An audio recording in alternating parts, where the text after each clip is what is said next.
Okay ma'am, ஆரம்பிக்கலாங்களா?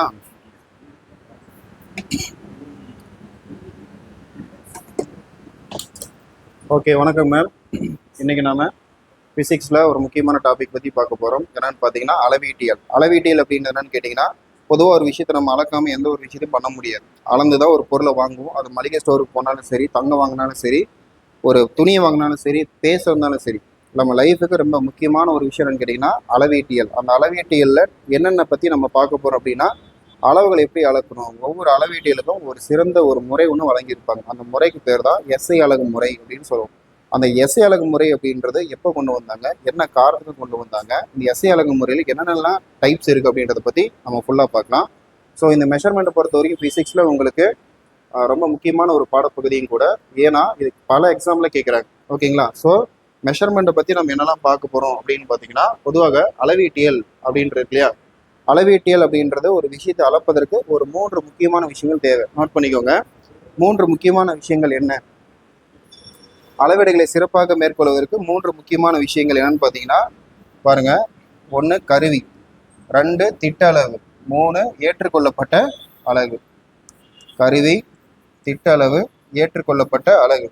இது 3 இல்லாமல் நம்மளால எந்த ஒரு பொருளையுமே அளக்க முடியாது. So measurement is very important. கருவி, திட்ட அளவு மற்றும் ஏற்றுக்கொள்ளப்பட்ட அலகு. அப்போ தலைப்பு நீங்க என்ன எழுதிக்கணும்? அளவீட்டை சிறப்பாக மேற்கொள்வதற்கு தேவையான 3 முக்கியமான காரணிகள் அப்படின்னு போட்டுக்கணும். ஓகேங்களா? இதுதான் ஃபர்ஸ்ட் ஸ்டெப்பு.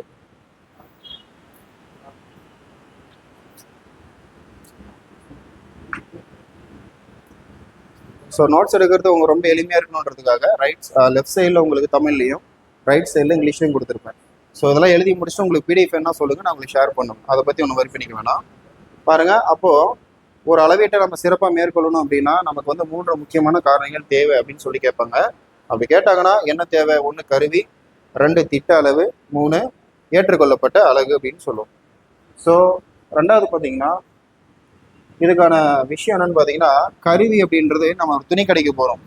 அந்த துணி கடையில் 1 மீட்டர் துணி அளந்து வாங்குறோம். அப்போது எதில் அளந்து வாங்குவோம்? கருவி. அப்போ இந்த கருவி என்னன்னு சொல்லலாம்? டேப் அப்படின்னு சொல்லலாமா? டேப் வச்சு தான் அளப்போம். அந்த டேப் எப்படி இருக்கும்? உள்ளுக்குள்ள இந்த மாதிரி நம்பர்ஸ் இருக்குமா? 1 2 3 4 5 இந்த மாதிரி. ஸோ அதுதான் திட்ட அளவு. என்ன திட்ட அளவு? உதாரணத்துக்கு 10 மில்லிமீட்டர் அப்படின்றது சேர்ந்துச்சுன்னா 1 சென்டிமீட்டர் அப்படின்னு சொல்கிறோம்.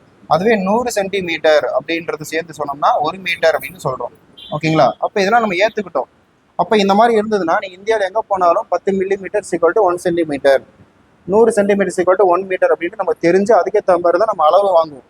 குவான்டிட்டியான ஒரு பொருளை வாங்குவோம். அதுக்கேற்ற மாதிரி நம்ம காசும் கொடுப்போம். இதுவே நீங்கள் வேற ஒரு நாட்டில் போயிட்டு எனக்கு 1 மீட்டர் துணி வேணும் அப்படின்றதுக்கு பதிலாக நீங்கள் 1 ஃபுட்டு இல்லை வேற ஒரு விஷயத்த சொன்னதான் உங்களுக்கு புரியும். இப்போ நீங்கள் அமெரிக்காவில் இல்லை வேற எங்கேயாவது போயிட்டு நீங்கள் வந்து என்ன பண்ணுறீங்க, 1 மீட்டர் துணி கொடுன்னு கேட்டிங்கன்னா, இப்போ லண்டனில் போய் கேட்குறீங்கன்னா அவங்க 1 ஃபுட்டு தான் அவங்களுக்குலாம் ரொம்ப ஃபேமஸான ஒரு விஷயம். அப்போ 1 ஃபுட்டுனா அவங்களுக்கு தெரியுமே தவிர 1 மீட்டர்லாம் பெருசாக அவங்களுக்கு தெரியாது.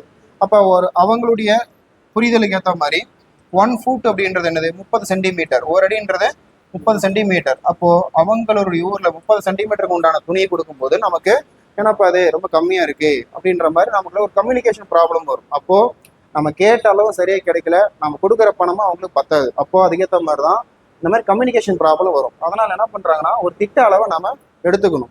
சரிங்களா? அப்போ திட்ட அளவுன்றது ஒரு ஸ்கேல் இருக்கக்கூடிய ஒரு ஃபிக்ஸடான ஒரு யூனிட், அவ்வளவுதான். அடுத்தது ஏற்றுக்கொள்ளப்பட்ட அலகு. அலகுனா யூனிட் அப்படின்னு சொல்லுவோம்.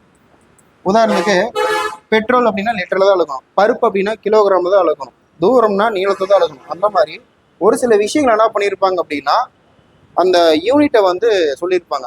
உதாரணத்துக்கு மின்னோட்டம் அப்படின்னா ஆம்பியர் தான் அளக்கணும், வெப்பநிலை அப்படின்னா கெல்வின்ல தான் அளக்கணும், வெயிட் அதாவது மாஸ் நிறை அப்படின்றது ஒரு கிலோகிராம்ல தான் அளக்கணும். இந்த மாதிரி சொல்லியிருப்பாங்க. ஸோ அதை பற்றி இதுக்கு மேலே பார்க்க போகிறோம். உங்களுக்கு இது புரிஞ்சுதுங்களா? ஒரு அளவீட்டை மேற்கொள்வதற்கு 3 முக்கியமான காரணிகள் தேவை. அப்போ 1 என்னன்னு கேட்டிங்கன்னா கருவி, 2 திட்ட அளவு, 3 ஏற்றுக்கொள்ளப்பட்ட அலகு. ஓகேங்களா? ரைட். அடுத்து பார்க்கலாங்களா?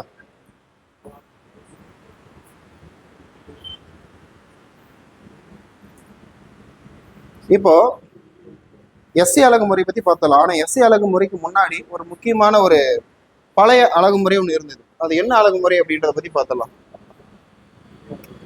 பாருங்க,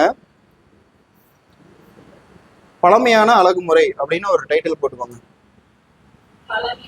ஆமா பாருங்க, பழமையான அளவீட்டு முறைகள்னு போட்டுக்கோங்க. அளவீட்டு முறைகள் மற்றும் அழகு முறைகள். அழகு முறைகள். ஓகே. இந்த எஸ்ஐ அழகுமுறை அப்படின்ற ஒரு கான்செப்ட் ஃபேமஸ் ஆகிறதுக்கு முன்னாடி, அதாவது இன்ட்ரடியூஸ் ஆகிறது முன்னாடி இந்த மாதிரி தான் எஃபிஎஸ், சிஜிஎஸ், எம்கேஎஸ் அப்படின்ற 3 முக்கியமான அழகுமுறைகள் இருந்தது. இது previous year question. FPS, CGS, MKS. ஆமாம், எல்லாத்துலேயுமே கேட்பாங்க. ப்ரீவியஸ் இயர் கொஸ்டின்ஸ்னாவே உங்களுக்கு தமிழ்நாடு காம்படிட்டிவ் எக்ஸாம்ஸ் எல்லாமே காமனாக சொல்கிறோம்.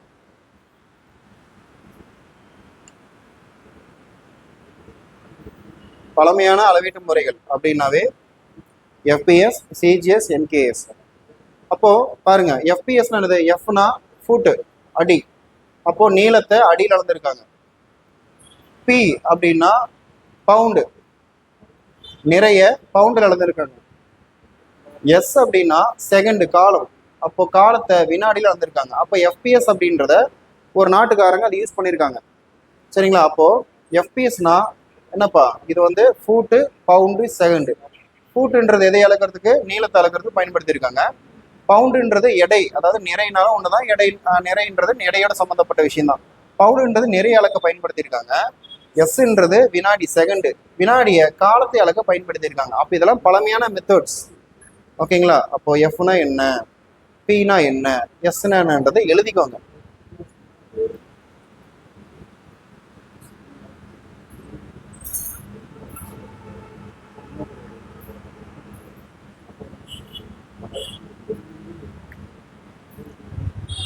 அதை எழுதிட்டு சொல்லுங்க. நம்ம சிஜிஎஸ் பத்தி பார்த்துடலாம்.